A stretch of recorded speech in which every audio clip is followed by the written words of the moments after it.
কবরের শাস্তি হয় মূলত দুইটা কারণে। যত বেশি কবরের শাস্তি হচ্ছে এখন সব কিন্তু বড় বড় পাপের কারণে হচ্ছে না। দুইটা কারণ মেজর। একটা হচ্ছে পেশাবের অপবিত্রতা থেকে পবিত্র না হওয়া, পেশাবের ছিটা ফোটা থেকে পবিত্র না হওয়া।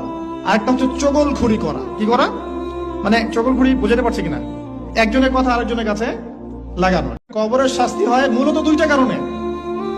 যত বেশি কবরের শাস্তি হচ্ছে এখন সব কিন্তু বড় বড় পাপের কারণে হচ্ছে না।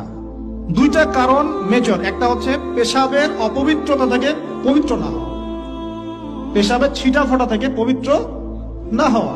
আর একটা হচ্ছে চগলখুরি করা। কি করা মানে চগলখুরি বুঝাতে পারছি কিনা, একজনের কথা আরেকজনের কাছে লাগানো। কবরের শাস্তি হয় মূলত দুইটা কারণে। যত বেশি কবরের শাস্তি হচ্ছে এখন সব কিন্তু বড় বড় পাপের কারণে হচ্ছে না। দুইটা কারণ মেজর। একটা হচ্ছে পেশাবের অপবিত্রতা থেকে